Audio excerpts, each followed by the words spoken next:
This week on EAE Radio, I interview fellow apologist and podcaster Brian Auten from apologetics315.com.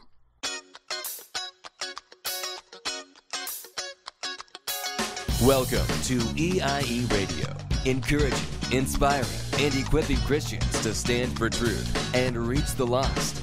Now, here's your host, Neil Hess.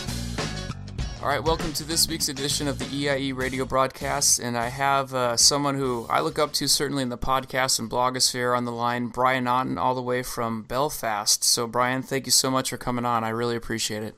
Oh, thanks for having me, Neil. So, I would love to start off. I'm a testimony fanatic, so I'd just love to hear your testimony to start off with things, if that's all right. All right, well, thanks. Well, I suppose that I could say that I was raised in a Christian home, but at that time we didn't really go to church from, when I was little or anything like that. And so we really didn't really know what we believed or why we believed. We just ticked the box if someone said, are you a Christian? Yes, of course, everybody's a Christian. But later in my teens, I think we all in my family started figuring it out when we actually started going to church instead of, reading the comics and eating donuts on a Sunday morning. So, and it was about, the teenage years when it really made sense to me, where I, quote unquote, really got saved. And at that time, just really got on fire for God and ended up getting into missions during my teens, traveling to different countries and stuff. And that led me to pursue missions once I graduated. And then on the mission field, I met my wife, who's from Ireland. We met in Turkey at the time. I've been married for about 11 years, but we've lived 6 over here in Northern Ireland now. So as far as sort of a really quick timeline, that's sort of my testimony is being saved when I was a teenager and then just really pursuing the things of God and wanting to serve Him. Okay. And what got you interested in apologetics? What was the catalyst for you to go, oh, wow, this is such an incredible field? I've thought about this a number of times and keep going back to the things that caused me to get into it. One was sort of a crisis in my own faith because, I told you how I just always kind of was in a Christian home. And so if someone asked me, do you believe in God? It was like, of course, it's obvious. And, the idea of being an atheist was just like foreign, not even to enter my mind. I just thought anyone who's an atheist is just in complete denial.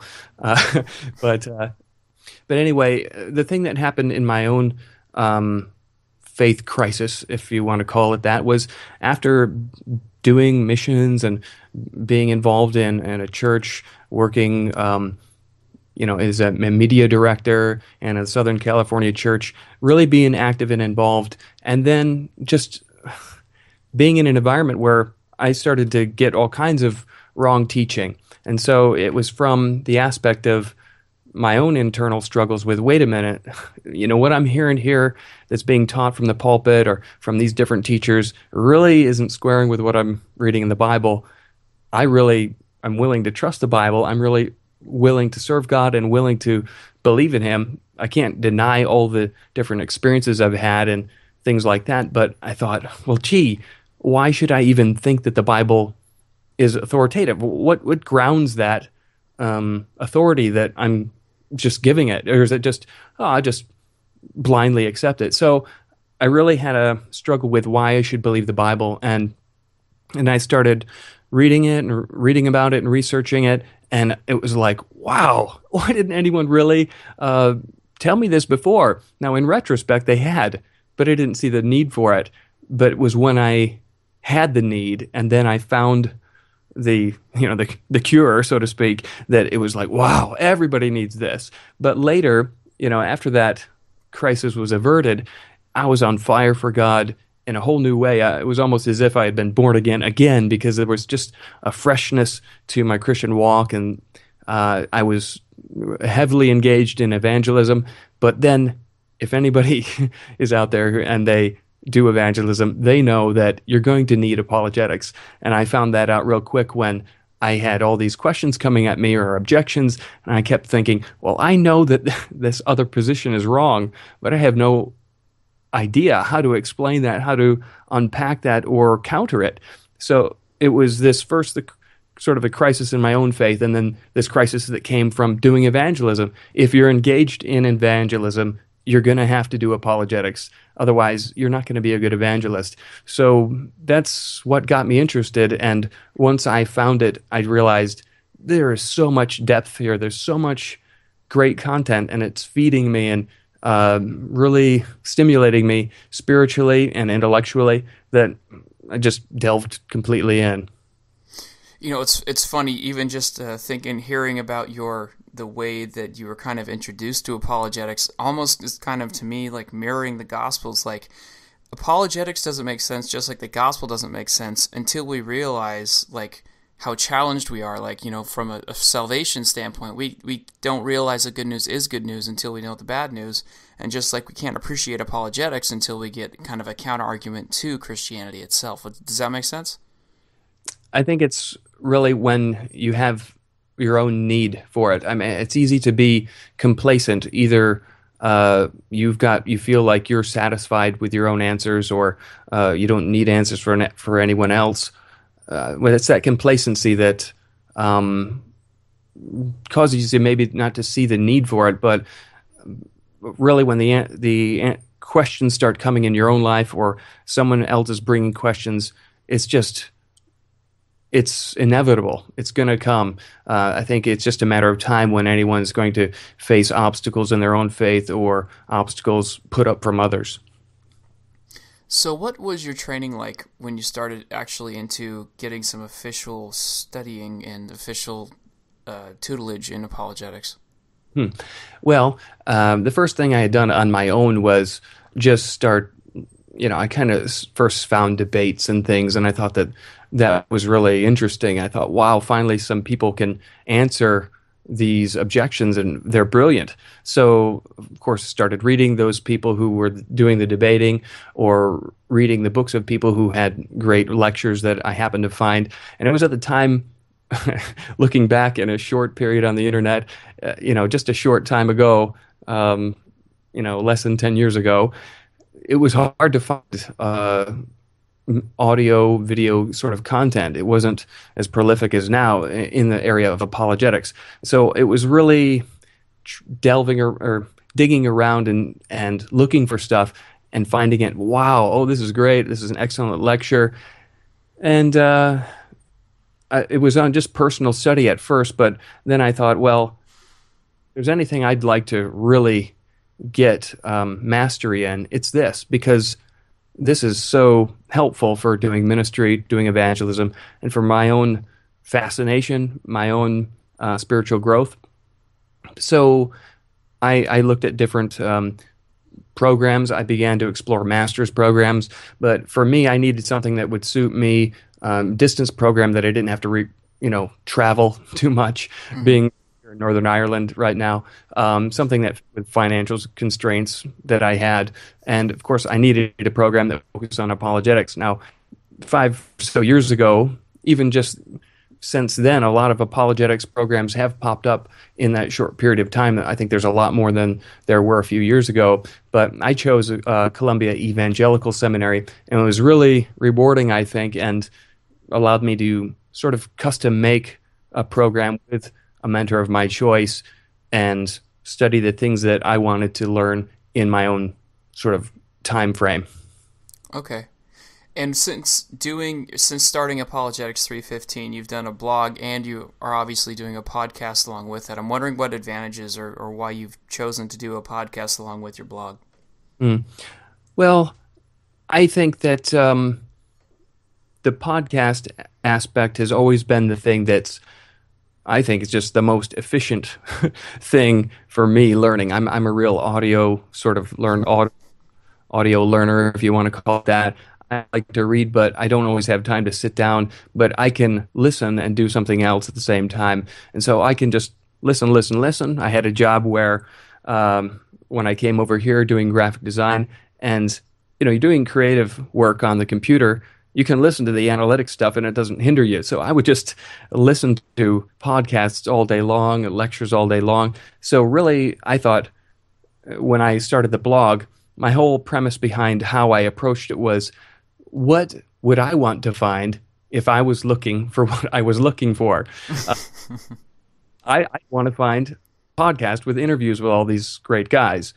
I would want to find the sorts of things that you find on Apologetics 315, a sort of go-to place, all-in-one, one-stop shop. So the idea behind the podcast was just see if I can contact some people and do interviews. I'd actually bought a podcasting kit like a year and a half before I actually started, because I knew for a long time it's something that I had wanted to do, and I have a little bit of background in recording interviews and doing like video editing and stuff for TV. So I had that in my blood, in my bones or whatever, and in my mind. And I wanted to do it, and I thought it would be a good benefit for people.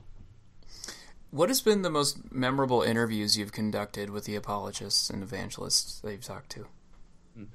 Well, I wrote a blog post about this one time, and I think it's called 10 Favorite Apologetics Interviews. So if someone types that in, they'll find like a fuller treatment here. But it's really hard to answer that question, because it's what facet do you really sticks out most?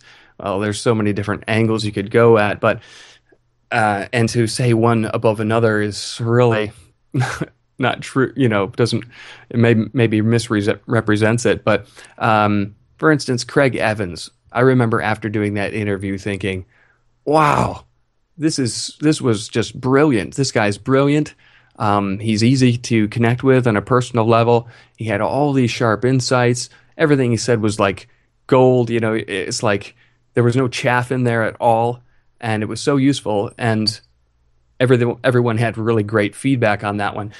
And so, thinking about that question, the ones that have stuck out for me have always been the guys who were brilliant, but they were also totally great personalities in that, hey, I felt like when I was talking to them, I connected with them. Whereas some people, you know how it is, it's like, boy, I can't wait to get off the phone with you because we're really not connecting here, Another one was the historian Paul L. Meyer, and I was really amazed just by the clarity of his interview, his wit, and his humor, and he had all these great insights. There's a philosopher called Peter Kreeft, and that was just, I am so glad I had all these questions ready and was familiar enough with his writing and his content, because if I had just a short amount of questions, he would have gone through them in 5 minutes, because a rapid fast question answer, and he's so sharp, he's so funny, he's got all these insights, and it's like, wow, you just love listening to his voice. And so I felt like I really loved that interview. There's Ken Samples, which he's sort of been a distant mentor without him actually directly mentoring me, because it's because of his humility and his attitude and his fairness. And then Lee Strobel, another guy who, wow, you get done talking to him and you feel like, wow, he's my best friend and I didn't know it, Those sorts of things really make an impression on me, because I'm always interested in not just the content, but the idea of, if we're to be Christian apologists, which we all are, it's about character just as much as it is about the content we're dealing with. So that's the things that help certain issues stick out in mind. What issues do you see as becoming some of the most critical ones for Christians to know how to discuss in today's world? Well, first, I guess I approached this question by not head on, because, someone could have 5 bullet points and it would be homosexuality, abortion, this, that, and the other. Mm-hmm. Well, first, I don't think I would go head on and say, here's a list of issues, but I would maybe have sort of bracket certain columns. Like, first, I think that they just need to have this thoroughly thought through concept of their own faith to the point where they understand it well enough to give reasons that they themselves believe Christianity is true. So this gives them confidence on the personal level, and I think that's core. So if there's a Christian and they haven't really thought through their own beliefs, asking themselves, why did I became a Christian? Why do I believe this? If someone asked me that, how would I answer? If they haven't even thought to that level, then I don't think that encouraging them to learn all about answers to some current trend or topic is helpful. Second, I think it's critical for Christians to have looked into a few of the arguments that rationally support the truth claims of Christianity. So, for instance, I first talked about how they're thinking through the reasons why they believe something to be true. Well, those answers might not be really great for someone else. They might not believe because of rational arguments. They may have come to belief because of experiential reasons, which is totally fine.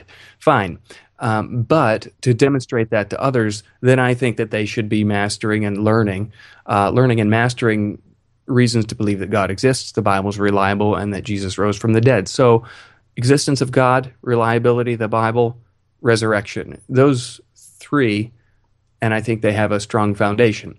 And then it's like, now learn about the issues that are happening around them. So the last thing, and I know this isn't another, this again isn't another one of the issues, but it applies to being able to discuss the issues, and that's that I think Christians need to have a sort of drive or a fire in them to do study and to read and understand issues. So I talked about complacency before and how someone just could care less. That sort of attitude by Christians, I think William Lane Craig calls it, or maybe go under this rubric of being an intellectual neutral. They don't engage intellectually with anything. They're Christians, they're great people, they're moral, they're concerned about things, but they're not really intellectually engaged. So that bugs me. Maybe they even don't want to engage. And so I think if Christians can just have some fire in their bones and be passionate about Christianity as the truth, then a lot of the things after that follow. Then they'll be able to look around in their particular time and place, dig into the issues, and then they won't, they don't want to be caught ill-equipped to address these issues. So imagine I'll put all of this into one big picture, right? So you've got this person, and this is the good package, the full package in a picture. You've got a person who is on fire for the Lord. They have a devotional life. They're seeking God daily, and they're intellectually engaged. They've thought about the reasons why they believe. They've thought it through for their personal life. Then they think, all right, what sort of questions do people around me have that are the rational foundation for Christianity? Existence of God, reliability of the Bible, resurrection of Jesus. They start to master those because those are the core issues that are worth defending. Then, because they're engaged and they're aware and they're mindful of the people around them and the issues around them, let's say someone at work starts talking about angels or New Age, then they research that and they learn all about it so that they're ready to answer that. Or it's abortion or homosexuality. They master the issue that's in front of them or that they're passionate about, and they realize that Christianity has the answer in those arenas. So that's how I see people engaging these issues in a really ideal way. So you talked a little bit about habits for apologists. Could you go a little bit deeper on that? Yeah. We're talking about how we're engaging intellectually and things like that, which is great. But, there's so many times where you think, and thinking back here about the character element being just as important as the intellectual aspect, there has to be a devotional life, because if it's not, then it's like a foundation that is going to eventually rot. Out of the heart flows the issues of life. And, if you're everything that's coming out of your mouth is coming from your heart. So there has to be this sort of overflow that you're ministering from, and if there's no real overflow, then you're lacking yourself. I think it really hurts yourself if you don't have a devotional life. So the other aspect, though, and back to the intellectual aspect, is having to be a reader. If you say, well, I want to be an apologist, and you don't like reading, then that's going to be a real big obstacle. It's like an athlete who doesn't like jogging or something. It's like, you need this. This is everyday stuff. So, or at least be a lifelong learner. There has to be this constant hunger to learn and inner drive, this curiosity to understand everything and unpack things, seeing it as, hey, these are God's truths that are hidden and I'm exploring them. The other habits would be like excellence, just having an excellent spirit. Maybe someone would call that, oh, well, it's just sort of personal development, but it's sort of the opposite in my mind of being, again, complacent or apathetic. You're trying to improve, you're trying to grow, you're pushing forward, and you want things to be done precisely and with excellence and consistency. I think that's important.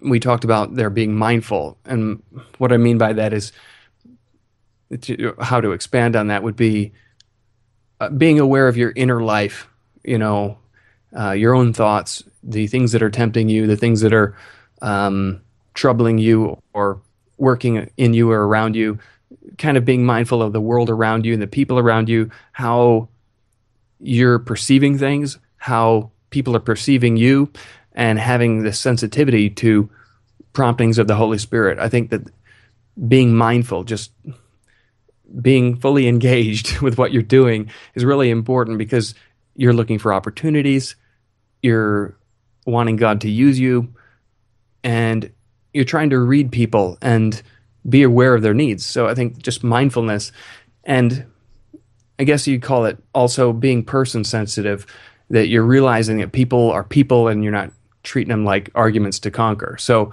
being able to relate to anyone. These are the sorts of things that, well, habits, maybe they're sort of traits that you would want to develop, but make these sorts of practices a habit if you can, and I think that it's going to benefit you as an apologist. What are some of the pitfalls, like the common snares that apologists can fall into? Well, first, I think is, everyone's going to say pride, and I think at the core could be prayerlessness, because prayerlessness will keep you from so many pitfalls, or prayerlessness will cause you to fall into a lot of pits. Being prayerful will keep you from a lot of pitfalls. So I think your devotional life is important, but pride is that pitfall, being puffed up with knowledge, or trying to win every argument, not meeting people on a personal level. And there's this countless more. There was another blog post, and I think it's one that has gotten the most hits of anything probably, and it's 10 pitfalls of the foolish apologist, and something that I just sat down and had been in my mind for months, and I've always been thinking, well, what could I write about that I know anything about? Well, all the mistakes I've made, for sure, and then at the same time I'm thinking, I also know about what I've been hearing from different apologists. I always ask people, well, what's a pitfall we can avoid? But, these things come because we're rushing ahead too quickly. We're trying to be we're thinking of ourselves more highly than we ought. These sort of pitfalls come when we're neglecting spiritual things because we're exalting philosophy or are reading about God instead of seeking God. So, yeah, those are some of the roots of these pitfalls, I think. Okay, and when we're engaging with somebody, obviously it's so important to engage not only the person's thought process, but just the person as a person. What are some things that we can do to make sure that we're loving when we go through an apologetic or philosophical argument or discussion with somebody? Yeah. Well, I think at the core, and this is like the core, and then then there's the practical element. On the core, I think your love must be genuine, and there's this, the scripture says love must be sincere or genuine, and I think if it's like this, you can't be just loving when you're trying to use an argument. It's like if the love only comes, or when someone only feels love when you're trying to pad the argument with it, then it's not real. It's like, oh, I'm going to start loving this person because here comes an argument I want to use on them. I think, it's all the things that are happening or that person is receiving from you when you're not trying to persuade them that persuades them. When you're actually, it comes down to it.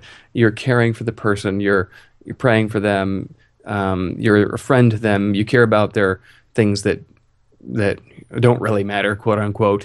You're interested in them, and you're mindful of their needs.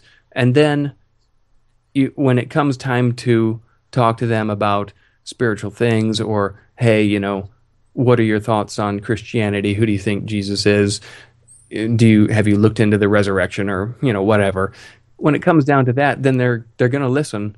They're going to know that the whole motive behind this is love, and you didn't use all of those other things to get to the cell, So on the practical level, it comes again, I think, back to your heart before God. Do you love God? And then because of that love, He's able to give you love for people, and then you go out there, and from your heart, this love overflows. You have the character of Christ and the fruit of the Spirit, and it exudes when you're around other people. They can tell that, and then you're looking for opportunities for Spirit-led evangelism and apologetic interaction. And when it comes, they've already got plenty of love from you, and now this is just a further expression of it. So I see it as kind of this full package where you can't like add love as a modular element. You just, oh, well, I'm going to get a love upgrade and just attach the it's the whole operating system, as it were,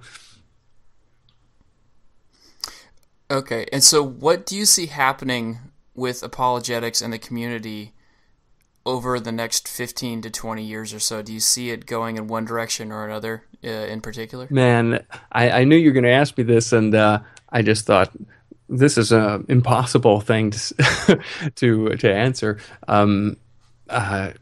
So here's what I'm thinking. I don't know. Here's a challenge that I would have for people, and just if everybody just stops for a moment and thinks about, if you will, if they're familiar with all the people that are out there defending the faith in a public square, or all of the different apologists who are out there and have apologetics ministries or whatever. If you think, in 15 years, where are they all going to be? In my mind, I think, wow, in 15 to 20 years, all the people you and me are looking up to, Neil, many of them might not be around anymore. Maybe they won't be doing what they're doing because, well, it's passed on to another generation. And so I'm thinking, who's going to take up the mantle? Will you be the next so-and-so? And I remember having a conversation with my friend Chad on the phone when we had first interacted, and I said, I said the name of a certain apologist, and I said, well, who's going to be the next so-and-so when that guy passes on, because he's not going to be here forever. And I thought, well, I don't know anything now, but in 15 years, will I know enough to take up the mantle? In 20 years, will I know enough? So I think thinking ahead, we all need to be thinking for the long haul, thinking, well, I know that one thing's for sure, someone's going to need to take up that torch and run with it. But here's the encouraging bit, is that there are so many more young apologists right now who are up and coming that, in my mind, the future looks really bright. I know that opposition to Christianity will probably increase, but I think that the defenders and the equipment we're going to have at our disposal are going to be like enormous. So if someone wants to get involved in apologetics but knows very little in the area, what would you recommend to them to grow in that area? And feel free to plug your own website if you like, because I think it would be a great resource. Okay. Well, I wasn't actually even thinking of that until you said it. But, well, again, I'll just plug that and then I'll give my answer that I was going to give. If you go to Apologetics 315, the whole idea is that if you just visit there every day and slowly drip feed yourself those resources, that you're going to start understanding the landscape and you're going to get in the game. If you're already in the game, then it's going to up your game. And so the whole idea is this huge repository. If you hang out there, you'll have all the tools at hand that you need to point you in the right direction. But if someone were just to run into me after church and say, hey, I really want to get into this, what do I do? I would say, well, just pick up all the Case for Christ books, get the DVDs too, just read them all, and then you'll see what the issues are. Pick a topic that really pops out from any of those books, the thing that interests you most, and then read all the books of the authors that contributed the content to those books in that area. For instance, if it's something about the existence of God and, say, William Lane Craig contributed the bit about that, read all this stuff that's cited by him, and then you'll grow in that area. So you should continue to have this striving for a good, broad understanding, being a well-rounded generalist, but then they should focus in, I think, and become a specialist on the things that they're really interested in or passionate or skilled in. And the reason for this is that I think it's a way of leveraging your strengths and your interests, hopefully with this mindset, again, for the long haul, in order to become well-informed, confident, and persuasive. All right, so on this, the 5th year of Apologetics 315's anniversary, congratulations, by the way, how can people get in touch with you and support you so that this ministry continues to endure on and grow further in the future? Well, to ensure that I keep interviewing other people and people don't interview me because I hate the sound of my own voice, if they want to get in touch with me, they can just go and to apologetics315.com. There's a contact tab, or hey, if you're not at a computer, you can just email Brian at apologetics315.com. We are a nonprofit also, so people can support it that way. And there's a support tab or a little button there that they can find out different ways of supporting it. All right. Brian Auten from Apologetics 315, thank you so much for your time. We really appreciate it. You and your ministry will be in our prayers. Thanks, Neil. I really appreciate it. Well, that's all the time we have for the EIE radio broadcast this week, but make sure you tune in next week. I interview Ben Petrick, believer, former Major League Baseball player, and a man who now suffers from Parkinson's in his mid-30s. Quite an amazing story, and he's going to be talking to us about his book, 40,001, which we will also be having a giveaway for. And we're also going to be talking about how Christians can deal when family members suffer from terminal or chronic illness. So until next week, make sure you go out there, stand for truth, reach the lost. Take care. God bless.